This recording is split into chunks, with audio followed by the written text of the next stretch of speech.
Monday, March 19th, 2021. Welcome to the League of Women Voters Annual Legislators Wrap-Up Meeting. We're delighted that you've joined us. This meeting is being recorded and will be posted on our social media and website. Tonight's program is a follow-up to the meeting we hosted with our legislators back in January before the start of the legislative session. Many of you will recall that at that meeting, members of the public and league members asked questions regarding civics education in schools, renewable energy, the state income tax elimination, broadband was a big issue, and voter access, among many issues. Tonight, we want to hear about the progress our legislators made on these issues during the past legislative session, which just ended. I want to give you a few things for your calendar, a few upcoming events that are very exciting. Excuse me.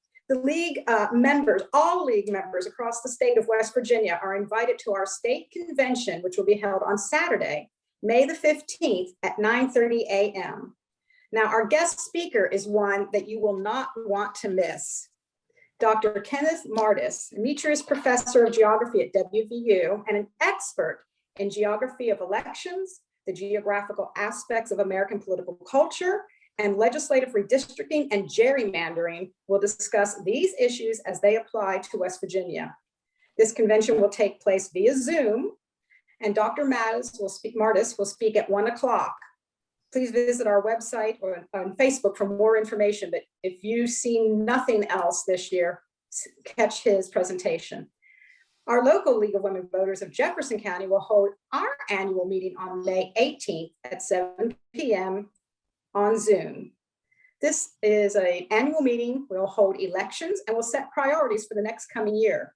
If you've ever been thinking about becoming more active in our organization, plan to attend this meeting. Again, check out our website and Facebook pages for more information.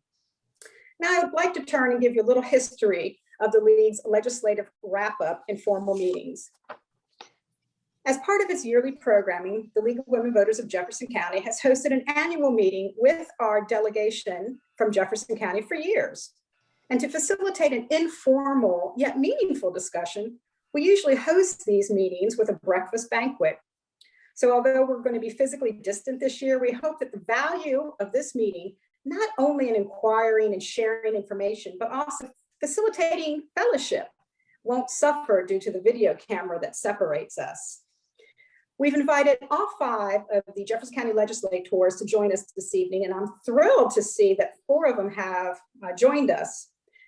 Delegates Wayne Clark, Paul Espinosa, and John Doyle, as well as Senator Patricia Rucker has accepted our invitation. Just to give you a little background, Delegate Clark was elected in 2020 and represents the 65th Delegate District, and that encompasses both Charlestown and Ramsden and points in between. Delegate John Doyle represents the 67th Delegate District and includes areas from Shepherdstown all the way east toward Boulevard and Harpers Ferry. And Delegate Paul Espinosa represents the 66th Delegate District. He's waving his hand. And he represents the southern portion of our county, including Middleway and I think into Shenandoah, Shenandoah. If I have that wrong, Senator Delegate, you'll correct me afterwards. Senator Patricia Rucker is also with us this evening. She represents the 16th Senatorial District, and she represents most all points from I-81, including Martinsburg, all the way to the east to Harpers Ferry. So it includes almost all of us. And she's here with us this evening. Your moderator is Dixie Dunn, a longtime league member. She will begin the program, and about halfway through, she'll open the floor to your questions. The League of Women Voters has drafted its own series of questions, league members, and Dixie will start with those. Dixie's worked very hard on this program, and I just want to give her a shout out right now to all of you to let you know how well this program and these past programs, these past several months have been running under Dixie's leadership. So thank you for coming. Dixie, take it away. Okay, and just a reminder too that the League of Women Voters is a nonpartisan organization, and the questions that we have that I'm going to be reading are in no particular order. These were just questions that had initially been submitted to us. So please do not think I'm favoring any one candidate over the other. And just a reminder too, that Effie said, as well as Susan, said that we are recording this. So just want to remind people that. And then if everyone would be on mute, on mute, other than the, our guest speakers here. So to get started, Senator Rucker, the first question is for you. And it's the question here is stating that SB 565 restricted voter access. It eliminated the DMV voter registration process, aggressively removed voters from the polls, and ended early voting a full week before the election. Instead of these attempts to restrict voter access, would you instead consider extending the number of days for early voting? Okay, well, before I can really answer that, I must challenge some of the things that were said that bill Okay. does. I don't think they quite understood it. We did not eliminate a week of early voting. It just got moved up. So it actually starts sooner and will end after the same amount of dates that we always have. Actually, it might be 3 additional early voting days, but it's ending a week before, so like a week and a couple days before the actual election date. And the reason for that is to give the county clerks the time to be able to process and prepare for the election day, which is a very long day. I'm sure you guys know it starts very early and it ends very late. And especially for those who have to stay there to count all the votes until whenever that ends. So it was in no way trying to take away early voting days. And in terms of it, they said that it eliminated registering to vote at the DMV. That also did not happen. That is still possible and it's still happening. What the change was, you have to opt in versus opting out. So the way it is now, unless you opt out, you are automatically registered to vote. Now they just will ask you, do you want to register to vote? And you have to say yes. So it wasn't eliminating the registering at automatically at the DMV. You just have to tell them you want to be registered to vote. So I just wanted to make sure I clarified that. And in terms of the question, I think the question was, do I support increasing access? Is that what the question was? Well, it was asking, would you consider extending the number of days for early voting, which I believe you've already addressed. We did. So it should be an additional 3 days of early voting. Okay, great. And that's why we have a platform like this, is to clarify any misconceptions. So no problem. And the bill does change through the legislative process, and it's possible they were looking at what was introduced and not really made it through. So no problem. Okay, thank you. Okay, Wayne, this next one is for you. How will the educational savings account affect private schools in Jefferson County, like Morgan Academy? And have you had an opportunity to speak to these schools to see how they feel that the new law will affect them? Well, please understand that the Hope Scholarship is not going to necessarily affect those students who are already there. What it's going to do is going to give students who are currently in public school an option if they want to go to Faith Christian Academy or Morgan Academy in the next school year. So it's going to give the parents additional revenue so that they can afford to make that choice if they choose to. The students that are already there, it's not going to affect those students at all. And no, I have not reached out to Morgan Academy or Faith Christian to see how they look or are anticipating any growth in their enrollment for next season. Okay, thank you. And John, I'm gonna let you go first to respond to this, but this next question is for both you and Wayne. West Virginia's business court received just 10 cases in 2019. West Virginia's Supreme Court had only 1,163 cases filed in 2019. By comparison, West Virginia's circuit courts had 43,746 cases filed in 2019. Why does the Supreme Court need the relief of an intermediate court when the circuit courts struggle with much bigger numbers and do so with far less staff support? Well, first of all, the Supreme Court did not ask for the intermediate court. They took no position on it. I voted against it. I don't think it's necessary. I do want to get back to the original question, though. Senate Bill 565, that law on elections, that did not pass. I want everybody to understand that. It passed the Senate, but it was killed in the House. It did, in my opinion, interfere with early voting. And Senator Rucker is right. It did not reduce the number of early voting days. But the killer to me was it eliminated the Saturday before Election Day, which is the most popular early voting day. Right. And so that was one of the things. And there were a number in there that said to me, and Secretary of State Mac Warner was the person who most wanted this bill.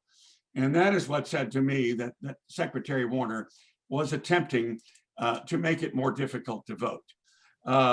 And as to the question of more early voting days, I was the lead sponsor of a bill in the House Bill 2810, which would have not only extended early voting, but would have mandated more drop boxes and more early voting locations, and would have extended the period between the election and canvassing day so that late arriving absentee ballots had a better chance to get in. And I particularly wanted that in the bill for our veterans. And when I was in Vietnam, I voted absentee. And I just wanted to make sure that veterans had a chance to get their votes counted. So anyway, I just wanted, but more than anything, I just wanted to make sure that everybody understood that bill never passed. So there. Okay. Wayne, did you want to make any comments? Do you need the question repeated? No, I don't need the question repeated at all. I was a supporter, I still am and will always be a supporter of intermediate courts. The reason why that, to understand, and I apologize, my dog's barking in the background. Leave it to me for having background noise. But the reason why the intermediate courts came out, it's not because the Supreme Court's overloaded. It's because businesses and local individual people who may have lost cases, they didn't apply for an appeal because that appeal had to go to the Supreme Court. So now we have the Intermediate Court of Appeals, which is going to make these opportunities better. And I'm a prime example. I mean, I lost a case 3 years ago, and it was over a technicality. Now, it wasn't a big case, but if I wanted to, under the new law, I could now appeal it rather than have to worry about going to the Supreme Court. So the Intermediate Court of Appeals is a good thing for the state. It's going to help some of these biased rulings get corrected. And so we are going to see more appeal cases over the next few years because we have it. So, please don't, the Supreme Court wasn't overwhelmed or anything like that. Yeah, they weren't, because people didn't want to spend the money to go and argue in front of the Supreme Court. Now with the Intermediate Court of Appeals, people are going to appeal cases that they felt that they were wrong. And we're going to see a lot more cases overturned. The other thing we're going to start seeing is the Intermediate Court of Appeals is going to start setting guidelines and setting statutes for future situations that's going to help Supreme Court rulings and overall state rulings. So Intermediate Supreme Court is a home run for the state of West Virginia. Okay, thank you. Dixie, may I respond, please? Yes, go ahead. So first, with regard to the Hope Scholarship, I think it's important to remember that the Hope Scholarship doesn't actually take effect until the fall of 2022. So there won't be an immediate effect on, any of our, providers, at this point. And there's also a safeguard that's built into the legislation that will look at the participation rate after 2 years, once it does take effect, to see what type of participation we're seeing. In most states around the country that do have educational savings accounts, the participation rate is typically only a few percentage points. Our legislation does carry with it a 5% threshold. And so after the first 2 years of operation, if the participation rate is less than 5%, then those students that are currently enrolled in private schools or home schools would be eligible. But if for some reason West Virginia is much different than the other states around the country that have educational savings accounts, and the participation rate exceeds 5%, then those students would not be available, or the students that are currently enrolled in private and homeschooling would not be able to participate. With regard to Intermediate Court of Appeals, I think it's important to recognize that it's not just about the caseload at the Supreme Court. I think one of the things that was pointed out by Speaker Hanshaw during our floor debate in the House is that if you look at our circuit courts, very often a lot of our civil cases end up at the end of the docket, in our circuit courts. By allowing family law appeals, for example, to be taken up by the intermediate court, some other cases to be taken up, that's going to free up the local dockets so that more cases that are scheduled to be heard at the circuit level are able to be done so in a more timely manner. I think the other issue that I've certainly come to understand is a benefit of having an intermediate court of appeal. It will build some of the precedents that is somewhat limited with regard to the current system. Even though the Supreme Court is providing memorandum decisions, they're of limited precedential value. I think those advocates of the Intermediate Court of Appeal would suggest, and I tend to agree, by building additional precedents in our West Virginia court system, that ultimately, over the long haul, I think will allow more cases to be decided earlier in the process and limit some of the legal expenses associated with appeals. Thank you. Thank you.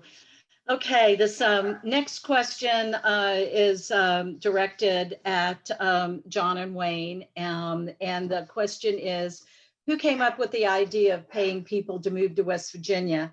Does this mean we are getting a lot of infrastructure spending? And whoever wants. Are you talking about the Ascend program? I'm just reading here what the question is, so I'm not familiar with the issue. I have no idea what that question's about.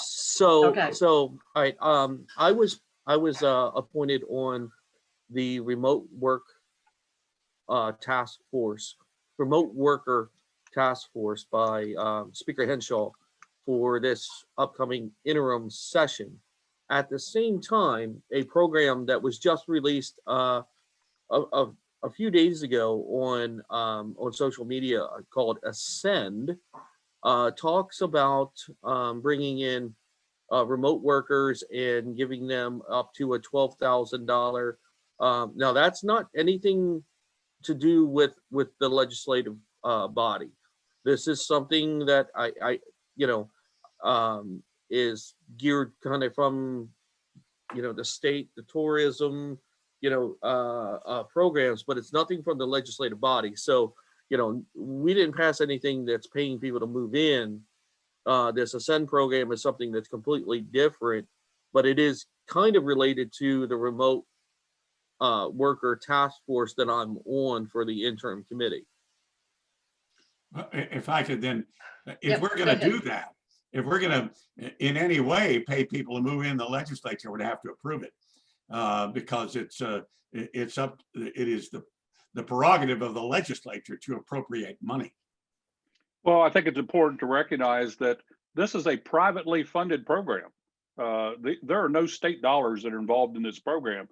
You essentially had a major benefactor who took it upon himself. I think he and his wife took it upon themselves to donate millions of dollars for this program. And the idea was to try to incent individuals who now increasingly can work remotely to consider West Virginia, not just the individuals that are actually participate in this program, which again is a privately funded program, but also to hopefully spread the word around the country that West Virginia, is a great place to work and a great place to work remotely. So I think it's important to recognize that this is a privately funded program, no different than, let's say, if the League of Women Voters wanted to sponsor a program. It wouldn't be up to the state to decide whether or not that's a good idea. This is a program that's privately funded, and certainly applaud individuals for wanting to invest in our state. Well, I didn't realize you were talking about the remote worker program. If that's what it is. Well, we passed a remote worker law, John. Of course we did. But this $12,000 per person, that wasn't part of that law. This is a privately funded initiative to encourage people to locate here. The remote worker legislation that we enacted actually makes it more feasible for individuals to work remotely, but it provides no funding for those individuals. Yeah, Paul, you didn't let me finish. If it's the remote worker program we're talking about, it is my understanding that none of that money is going to be direct payments to individuals. It is to create an atmosphere, if you will, via infrastructure and marketing and all that kind of stuff, to let people know how easy it would be to live in West Virginia and work remotely. I'm not familiar with any idea to actually give direct payments to individuals to move here and work. That's a private program that is basically layered on to our remote worker program. You're correct. Our remote worker program makes no payments. This is a privately funded program that would incent individuals who want to locate here and work remotely here in West Virginia. It would provide them a $12,000 incentive to do so. In other words, they're going to give the money directly to those people. You're exactly right, John. I did not realize that. Okay, well, thank you very much for clearing that up. John, this next question is directed at you. Rumors are that Delegate Jason Barrett will advocate for the gerrymandering of our senatorial district to benefit him in a run against Senator John Unger in 2022. Is this true? And can you or Senator Unger work to make sure that the lines are drawn fairly so that the people select their state senator instead of the other way around? Well, in answer to the second part of the question, no. The majority party has supermajorities in both houses. They can do whatever they wish when it comes to redistricting. I'm guessing this is just based on the population estimates. We won't have the numbers until September 30th. We won't know exactly how many people the 16th district will have to give up to the 15th, and how many the 15th will have to give up to the district west of that, to the 14th and maybe the 13th. But both the 15th and the 16th are now too populous and are going to have to get smaller. So I'm guessing, again, just a rough guess based on the population estimates, the 16th will have to give up about 10,000 population. Right now, it's fairly evenly divided between Jefferson County and Berkeley County. And in Berkeley County, it is Martinsburg and the part north and east, the southeastern part of Berkeley County that borders on Jefferson is part of the 15th. The senatorial district represented by Craig Blair and Charlie Trump. So anyway, they're going to have to be about 10,000 people from the 16th given to that one. And it is totally up to the majority as to where those 10,000 people come from. Okay, thank you. Okay. I just say something? Yes, if that's okay. Go ahead, sure. So, I find it interesting they would be asking John about the redistricting of the 16th senatorial district, which my understanding, and of course, John has been here a lot longer than I certainly have, but it's my understanding that the Senate is in charge of redistricting for the Senate lines, and the House of Delegates is in charge of redistricting for the House. So I can tell you that in the discussions that we've had for redistricting of the senatorial district, there has been, no conversations regarding, who could potentially run for that. What we have been discussing is exactly the numbers and what could be the potential population changes that are going to affect it. And we are determined to do a really good job of trying to make a good, concise and condensed district. Right now, that 16th senatorial district, which is my district, I can tell you that the Berkeley County part is really quite interesting how it was drawn up. It includes almost like an octopus, little lines that go up this way and in that direction and in another direction, and it's not really condensed. So I certainly hope that when we do consider redistricting, that it is going to be a little bit more logical how the lines are drawn up. Okay. If I could jump in, Patricia's exactly right. It's not the law, but ever since I've been paying attention, which is over 50 years, it's sort of a gentleman's agreement. The Senate does its redistricting and the House doesn't mess with it.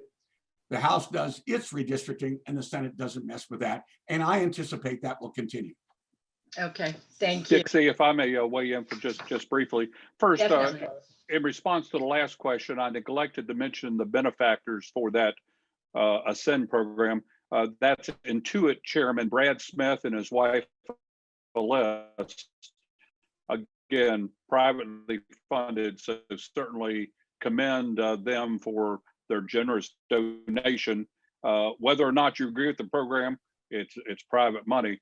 With regard to redistricting, I think it's important to recognize that our Democratic colleagues, essentially were responsible for redistricting for the last 8 decades. So, I appreciate that some folks, are a little experiencing some angst because Republicans will, for the first time as the majority party in both the House and the Senate, make sure that our districts, both our House districts and our Senate districts, make sense and that they effectively represent our constituents. I think one thing that I'm very pleased that we enacted just a couple years ago is legislation to require 100 House districts in West Virginia.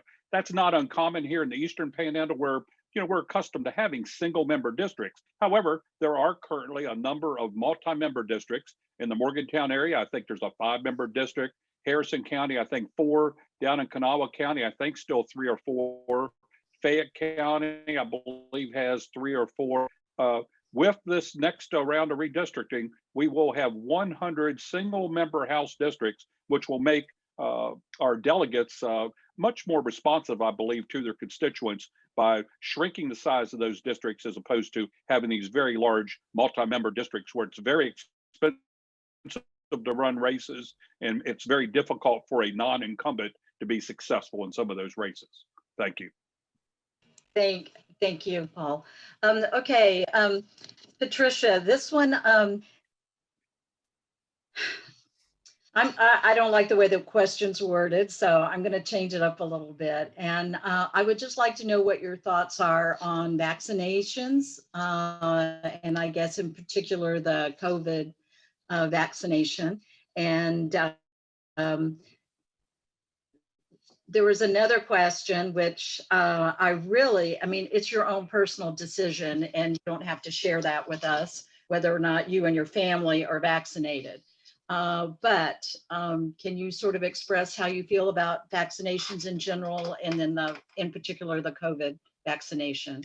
Sure, I'll be happy to. I will tell you that I think that the vaccinations in general should be someone's personal choice to decide whether it's for them or for their family members. Certainly have stood in the past and continue to feel that it is important to allow for religious and conscientious exemptions for those who do not wish to be vaccinated, just like we do not force people to take medicine. We do not force people to get blood transfusions. I do not like the perception that, government can tell you what you can put in your own body. And I'm very much I guess you would call a health nut. And I'd like to be as natural as I can and eat as naturally as I can. And I, make that choice for myself. And in terms of the COVID vaccines, I will tell you that I am been fighting to have better access to those vaccinations in Jefferson County. And want to point out that, myself and our delegation from Jefferson County, all of our delegates, and I know Senator Unger, were all very much fighting to advocate for fixing the disparity that happened. And I don't think it happened with any malintent, but just because of the amount of nursing homes and elderly population, we didn't get an equal amount in the beginning. And then as it started opening up to the greater population, it just continued and just made that disparity so much worse. But we've been working very closely with the HHR, with the governor's office, with the National Guard, and of course with Dr. Reedy, in which I could tell you we've had many, many conversations and communications to try to fix that situation. And I believe really strongly that people have a right to do what they think is best for themselves. And I will always advocate for that. I think it's good practice. I actually had, in the very beginning when this pandemic happened, I'll still remember, came home from last year's session, and right away we were immersed in the issues of the COVID pandemic, and they only had a limited amount of testing that they were doing it, and they were very much restrictive as to who would be tested. And I think I was the very first person from Jefferson County and from the Eastern Panhandle basically fighting with the local health departments and the state over expanding that testing, because in the Eastern Panhandle, we are exposed to a lot more states and a lot greater diversity of population. And I felt that it was very restrictive in the beginning when they were just taking into account, well, we're only going to test you if you traveled outside the country, and not take into account if you traveled outside the state. And so, no, I've been very much active in trying to help and address the needs of these pandemic as time has occurred. And I feel that the COVID vaccine it's up to each individual as to whether they're vaccinated. I will fight to get them the vaccine that they want. Okay, thank you. Are there any other comments on this topic of vaccinations? So Dixie, I will just say that briefly, I was very pleased to work with Jim Hoyer, and who's the director of the Joint Interagency Task Force, and Joe Peel, his deputy, in identifying some large venues in order to expand our vaccination program here in the Eastern Panhandle, particularly putting those folks in touch with Hollywood Casino, who I was aware was doing some pretty extensive testing.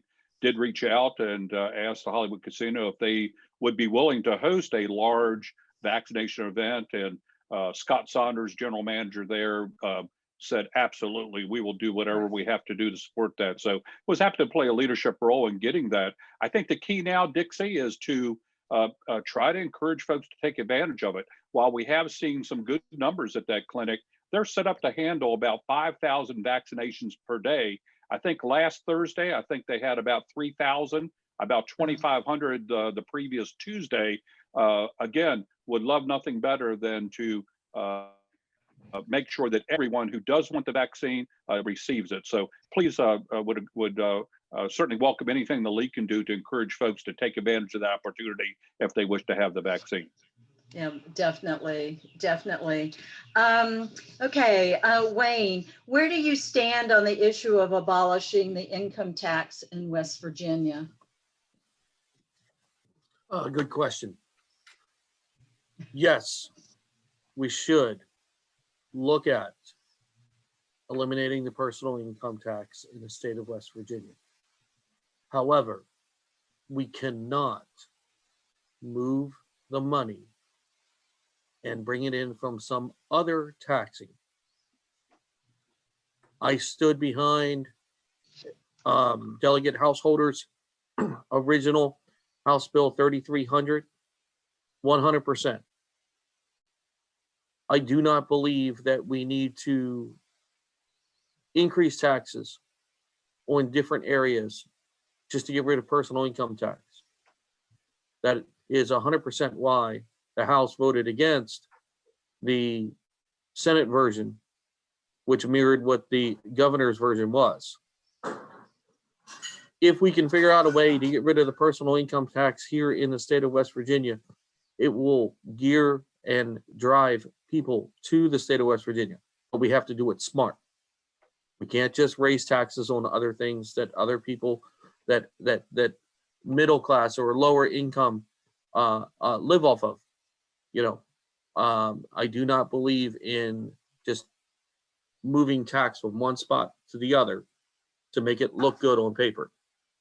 So that's my answer. If I could weigh in on that. Yeah, definitely. I think doing away with the income tax would be a disaster for the state. There are only two ways to do it. One is to do what the governor wants to do, which is replace it with all kinds of other taxes, which I think you'd still take in almost as much revenue, but cause more hassle to the citizenry when it comes to paying it. That's one approach. The other approach that the House Republicans took was do away with it entirely, which knocks a $2 billion hole in the state general fund budget. And we simply cannot absorb that without cutting very important services. We would have fewer state troopers and they'd be paid less. We'd have fewer teachers, they'd be paid less. Fewer human service caseworkers, child protective service workers, adult protective service workers, and they would be paid less. It's just, it's a pipe dream. And there is absolutely no evidence that doing away with the income tax would cause anybody to move here. There is some anecdotal evidence that overall states that don't have an income tax have had slightly more population growth in the last 10 years than states that do have it. But states that don't have an income tax replace it with other taxes. The three states that are usually mentioned, Texas, Tennessee, and Florida, all have real estate property taxes at least twice what they are in West Virginia. And much of the government that in West Virginia is done at the state level is done at the local level in those states, at the county and city level. Again, property taxes tend to go to local governments. Sales taxes and income taxes go to state governments. So I just think it's a fool's errand. Okay. And, Well, Dick, so and yeah. John, Go ahead, John, I just want to thank you for proving my point that reducing the personal income tax would increase population. Because as you know, over the last 10 years, we've had a decrease. So a slight increase in population is good. So thank you for pointing that out, John. Well, we've actually lost population over the last 70 years. In 1950, the state had 2.2 million people. By 1950. By 1980, it had dropped to 1.75 million. Since then, it's been relatively even. It goes up 5 or 10,000, down 5 or 10,000 from census to census. And that is all because of first the mechanization and then the automation of the coal mines.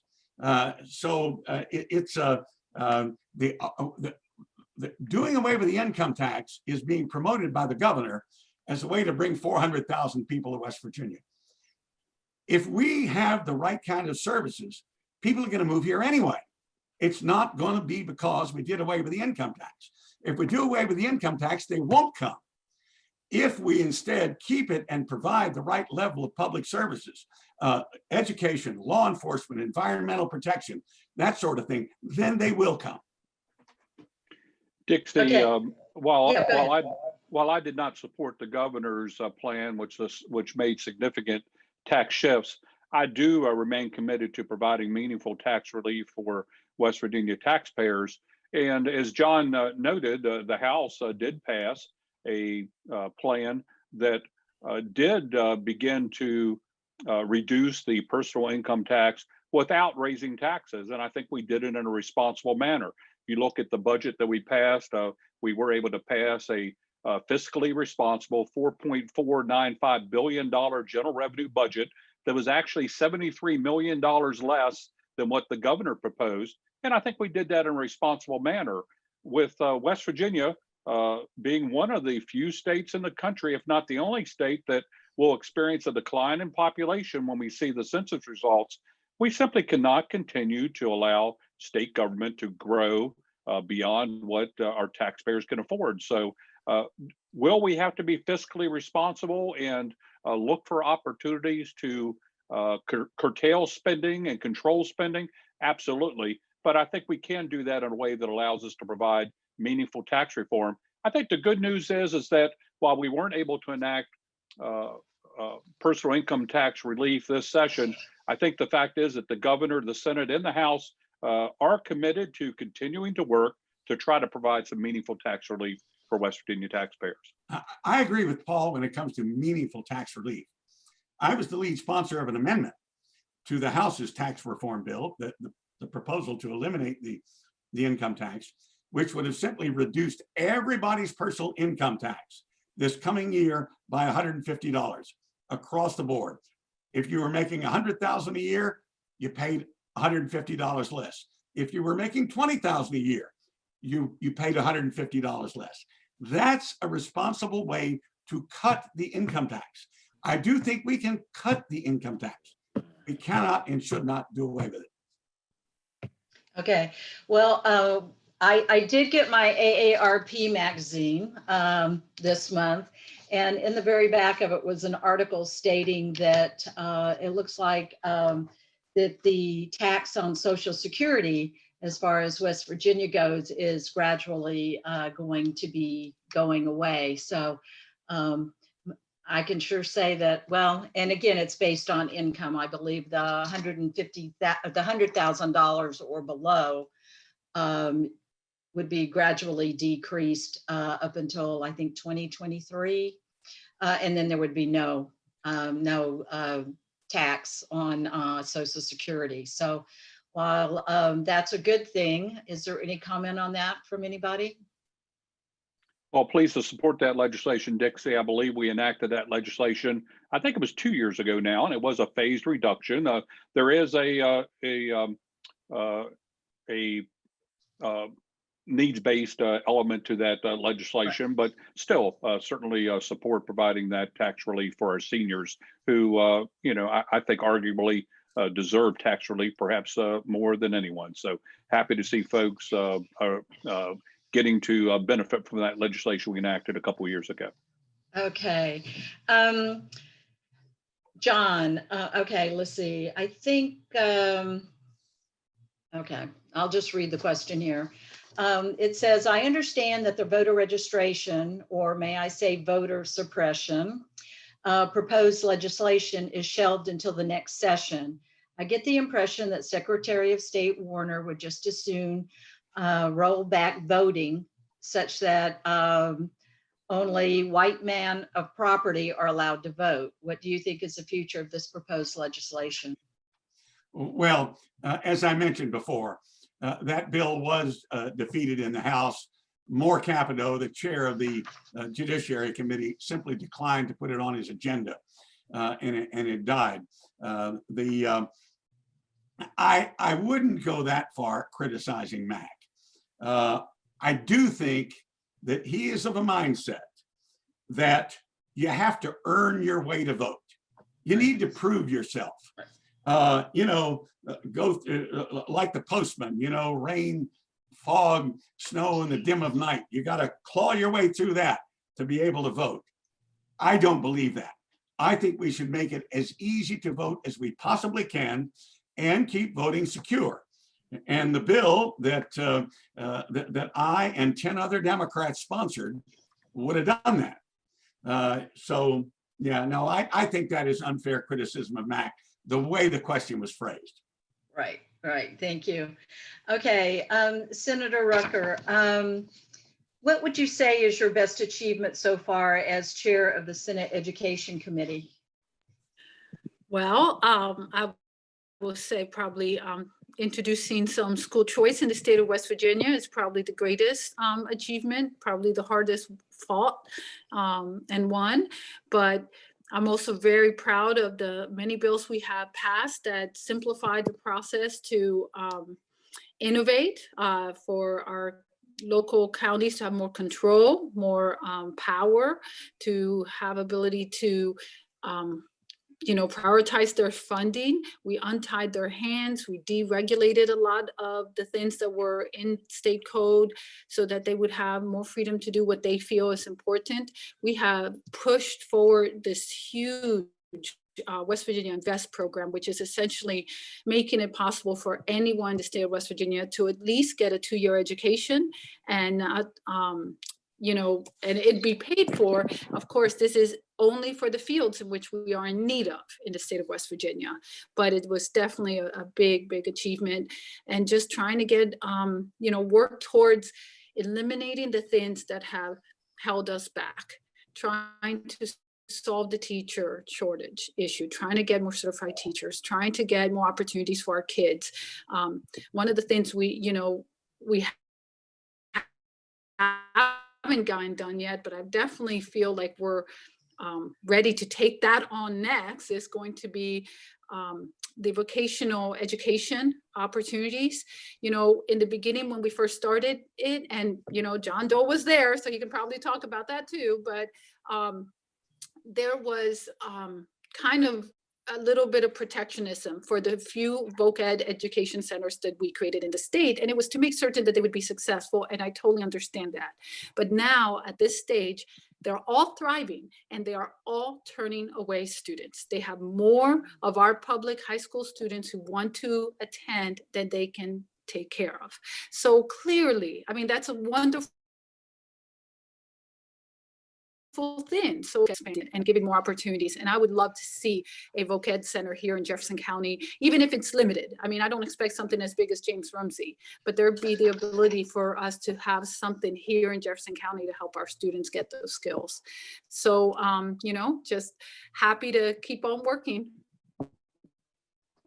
Hey, if I can, Patricia, Senator Rucker is exactly right on that. When James Rumsey was originally located where it is, the population in the Eastern Panhandle, which was less than half of what it is now, was not too far off being evenly divided west and east of there.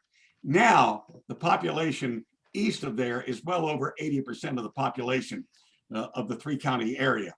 And it takes, from many places in Jefferson County, an hour to get there. So I think we've gotten to the point where we need to have either a James Rumsey annex in Jefferson County, or let Jefferson County pull out of the consortium with Berkeley and Morgan that runs James Rumsey, and let Jefferson County do its own. Either of those is a satisfactory solution to me. Dixie, while my primary role as majority whip is to build consensus for and work for passage of our legislative agenda, I was pleased to see 25 bills I sponsored, or the corresponding Senate or governor's version of those bills, complete legislative action. And just to mention a couple of the bills that have actually already been signed or are awaiting consideration by the governor that I think the audience might be interested in. House Bill 2024, that codifies expanded telehealth services. During the pandemic, I was pleased that the governor did issue executive orders to expand telehealth services. House Bill 2024 codifies those flexibilities. So very pleased to sponsor and work for passage of that bill. House Bills 2006 and 2008 reformed our licensure laws, and it reduced the barriers for those seeking to enter the workforce. House Bill 2025 is a bill that our tourism industry in particular was very much interested in, and that modernizes our state beer, wine, and liquor laws so our tourism industry can better serve their guests. Again, providing just a host of ways that our restaurants and other tourism outlets can just meet the needs of their guests. Certainly was pleased to sponsor House Bill 2012 and 2013, providing additional education options for West Virginia families. And House Bill 2368, Melissa Smith's law, that ensures patient visitation privileges, certainly an issue that we saw during the pandemic. And finally, would want to mention House Bill 2722.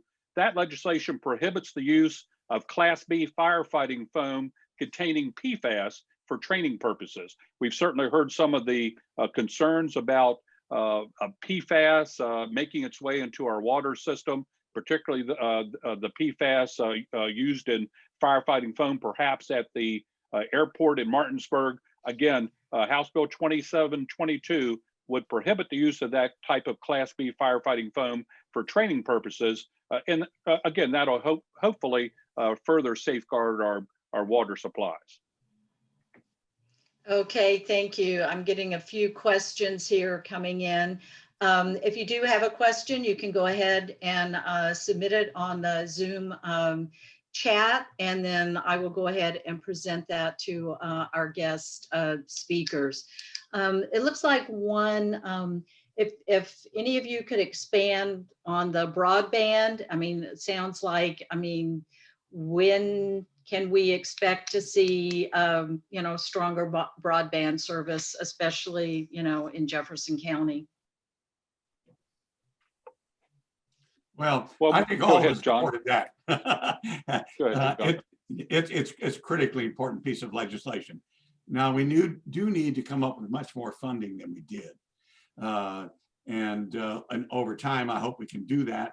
I do hope that if the federal government passes an infrastructure bill, which I think it will, I hope that includes significant funds for the states to match their state and local money to give us acceptable broadband. I look upon the broadband issue as similar to the rural electrification issue in the 1930s that the Franklin D. Roosevelt administration pushed and very effectively electrified the entire country.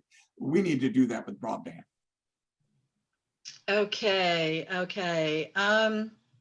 Dixie, I would just say that we did pass a significant piece of broadband reform legislation that really builds on probably about a half a dozen broadband bills that we've enacted in recent years, all aimed at trying to enhance competition. Now, I will point out, and I know Speaker Hanshaw has been very clear on this point, it's important to recognize that broadband primarily is a federally regulated service. And while certainly we can take steps as a state legislature to try to reduce some of the barriers to competition, really would just continue to urge our state senators to advocate for additional funding. Fortunately, through the CARES Act, West Virginia does stand to receive hundreds of millions of dollars, and feel very confident that a significant amount of that is going to be invested in broadband infrastructure in West Virginia, building upon the legislation that we enacted this session. Okay, thank you. Okay. In light of the fact that public libraries are an essential component of a healthy and economically vibrant state, and that they promote early literacy, are a uniting place for the community. They help with commuter literacy and finding jobs. They are the information core for elections, vaccinations, public emergency, and other events that impact our citizens. What have you done for public libraries? We are the first place people come when they move to the area, and frequently before they even make a decision. We haven't had an increase in 12 years. We need adequate, sustainable, and predictable funding now. So can there be any comments on that? Well, our municipalities and our counties are soon to be, if not already, recipients of just thousands and thousands of dollars in CARES Act funding, and certainly recognize that that's not ongoing funding, but I think those are dollars that certainly can benefit our libraries and our other valuable community services. So I think our cities and our counties in particular are going to be in the position here based on what essentially is a windfall through the CARES Act funding to support some of these important services. And I think the key is going to be just for our county commissions and our city councils to wisely invest those dollars, particularly in those things that can improve infrastructure for our various county and city agencies, certainly would caution against, line item spending that, may be here this year, but not here next year or the next year. But certainly, I think there's an opportunity to really assist our libraries in particular. Okay, thank you. Right now, I'm not getting any additional questions at this point. I don't know if anybody would like to make any last, any free comments, sharing information with us that we may not totally be aware of. Paul, thank you for mentioning some of the bills that you did. That was very informative. And that's why we hold these meetings, is to educate your constituents on what you guys are doing for us. So if there would like to be any wrap-up comments, I'm happy to take them from the floor at this point. Well, real quickly, if I can go first, because I do have to go and get dinner on the table. Right. I just wanted to say that I'm really happy that we are seeing some of the effects of the legislation that we have passed in previous years, not just in this year. And I have to say that with the pandemic that occurred, and we've seen such devastating effects on some of our local businesses, these reforms that we have done to regulations, the expansion of choices when it comes to alcohol and encouraging distillery, wineries, and growth of those small businesses. We also passed a cottage food industry and farmers market expansion that really, really took off. And thank goodness we had those passed when COVID occurred. I also want to point out that it was a good thing that we had at least started the digital learning possibilities, which really became a lifeline, even though there were, many hiccups and many issues when it comes to educating our kids. I want to, point out that a lot of the things that we've been passing are now taking effect, are starting to take fruit. We're seeing the growth in our area, not just folks moving in, but also businesses.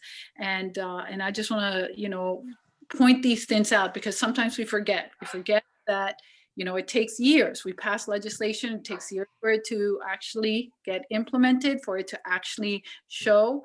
And I'm really happy, like one of the businesses that came to Bolivar, West Virginia, because of the cottage food law was Bolivar Bread.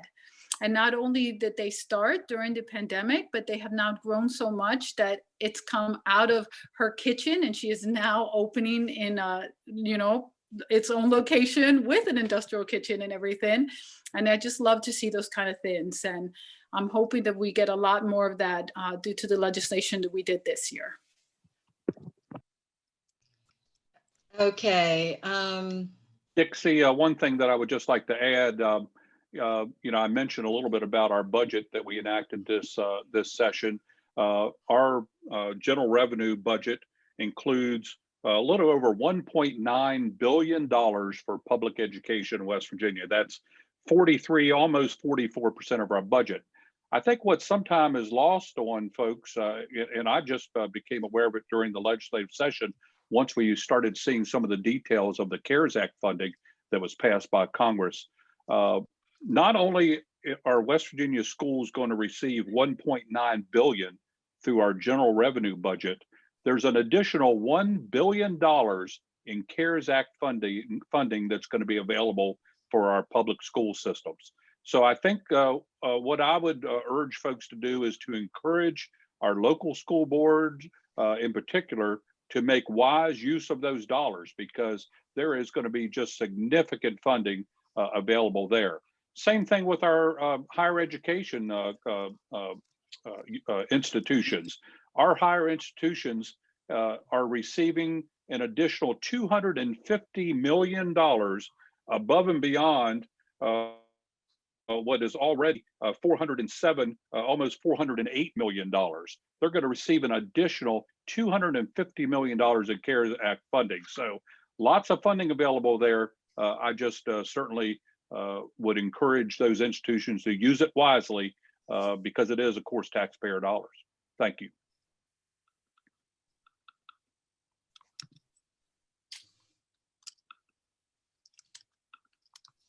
You're muted, Dixie. Thank you. Dogs have been barking in the background, so I've been trying to keep that from happening. Anyway, evidently there's a bill that allows out-of-state people to come into West Virginia to get gun licenses. May be a revenue source, as the governor says, but it brings more people we know nothing about, allows them to buy guns, and sets us up for mass shooting events. The person wants to know, you know, why, Senator Rucker, why did you vote for this particular bill? Okay, and she may had to have left. If I'm not mistaken, Dixie, I think that might have been a House bill that originated, and Okay. it actually came through the House Finance Committee, on which I serve. And essentially what that bill does is it really builds off the reciprocity that we currently have with a host of states, and really commend Attorney General Patrick Morrissey for expanding our reciprocity laws with just a host of states. I can't recall exactly how many states we enjoy reciprocity with. I think it's in excess of 20 or 25 states. Essentially what that does is it allows those individuals, particularly in our surrounding states, that want to take advantage of that reciprocity to purchase a out-of-state gun license. They still have to comply with all all of our state laws, as well as the laws of any state in which they want to enjoy reciprocity. So again, I think it's a way to help individuals to take advantage of that reciprocity, where let's say for example, an individual that lives in Maryland, their reciprocity is much more limited than West Virginia, for example, or Virginia, whereas someone who holds a license in West Virginia can enjoy utilize that license in West Virginia, Virginia, North Carolina, South Carolina, pretty much all up and down the East Coast. So that's really the purpose of that bill. I thought it was a great bill, and certainly was pleased to support that. Yeah.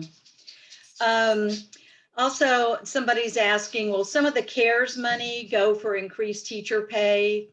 And the comment is, no one will move here until public ed is better, along with having decent broadband. Well, I think we've already talked about the broadband somewhat limited because it is federally regulated. And while we do, have incentives for companies to move here, again, there's only so much that can be done. If I could weigh in on that, it is true that broadband is federally regulated, but most other states have better broadband than we do. So they're doing some things that I think we should do. And much of that was encompassed in the bill that we passed this year. So yes, it's federally regulated, but there are a lot of things that states can do about broadband. As to the CARES money going to teacher salaries, no, it can't do that, because as Paul indicated earlier, that is one-time money. And you cannot put one-time money into ongoing operations.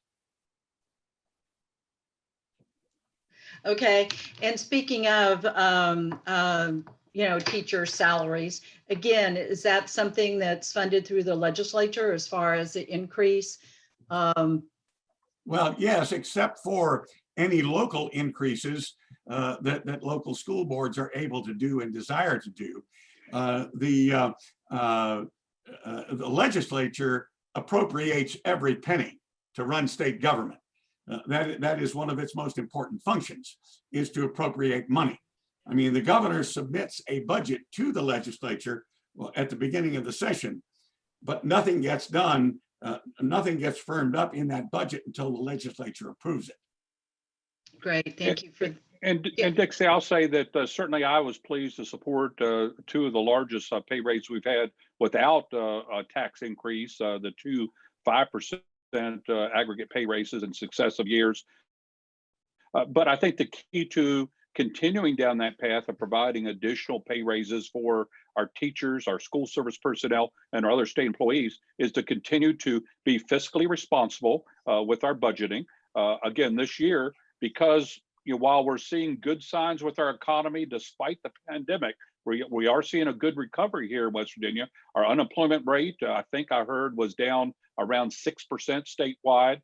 we're still trying to be very fiscally prudent, and to the extent we're able to continue to show good signs in our economy, I'd love nothing better than to be able to provide our teachers, particularly those in our border counties that are competing for personnel, provide them additional pay increases. So that's going to be dependent, though, on growing our economy, attracting good job creators who will help bolster our tax base so that we have those dollars for ongoing spending, such as pay raises. Thank you. Are there any last minute comments from our guest speakers? I would like to try to start winding this down. I mean, everybody's time is precious. And so I like to just thank you guys for definitely, attending tonight. And so if John and Paul and Wayne, you want to say 2-minute comment just to kind of wrap things up, that would be fantastic. Well, yeah, I'll go first if everybody's okay with that. I just thank you guys for having this. Thank you for the questions. Very good thought processed questions. And I just want to say, I think what the overall legislative body did this session is really putting the state of West Virginia on track over the next 5 to 10 years to be one of the most desirable states in the country to live in. So I'm happy to be a part of that. Thank you, Wayne. John? John, do you have? Who's Bob? I said John. Oh, I thought you said Bob. No, There no. are a couple of bills we haven't talked about that I wanted to. One is a bill that there was one Senate version and 3 House versions. I was the sponsor of one of the House versions. That is not the one that passed, but the bill that has finally legalized what are called power purchase agreements, which is, I think, going to help consumers of electricity tremendously over the next few years. It's a method by which if you install energy saving devices like solar or wind or something like that, it's not restricted to those. Anything that will save energy, you can then sell the energy you didn't use back to the power company. And then that in return can help you finance the installation of it. Many other states have had that for a long time. And I've been working for it for a long time. And like I say, I was a sponsor of one of those bills, and I don't care that it was my bill that was not the one that passed. I just think it's wonderful.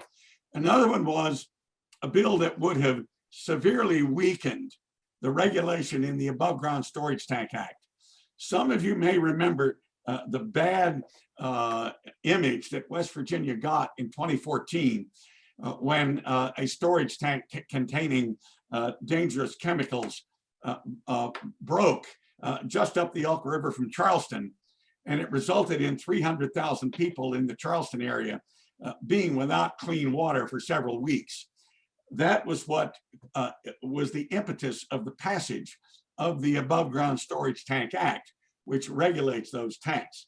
Now, it's been weakened twice since then. I thought the first one was irrelevant, the first weakening. The second one, I thought we probably shouldn't have done, but it didn't damage the bill seriously.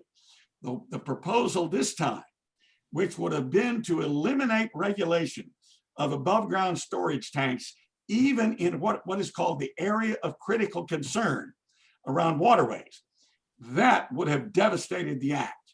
And it passed the House. I voted against it, but it passed the House, and fortunately it died in the Senate. And so I was very happy about that. Thank you. Paul?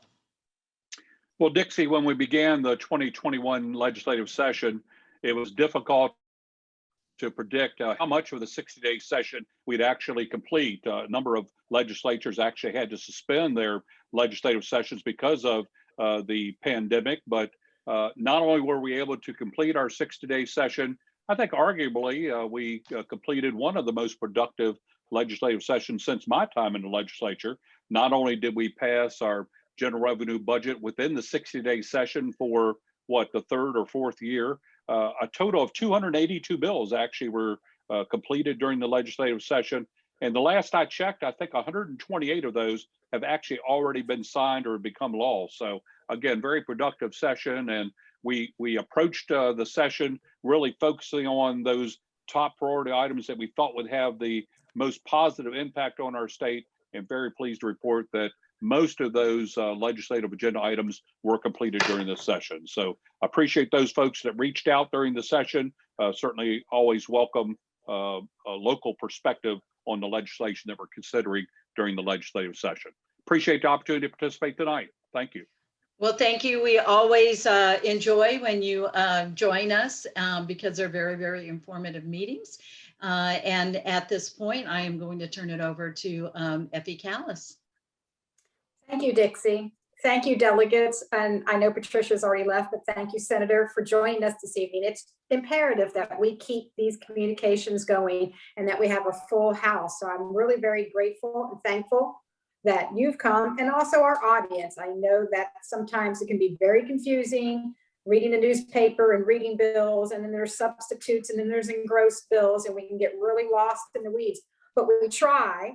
And I thank you for coming and helping us understand and then being receptive to some of the issues that we're trying to grapple with here. So thank you, everybody, for coming. Hope to see you next time. I guess the two things that I want all league members to do is check us out for our annual meetings. Thank you, everybody. Good night. Thank you, Dixie. And thank you, Susan.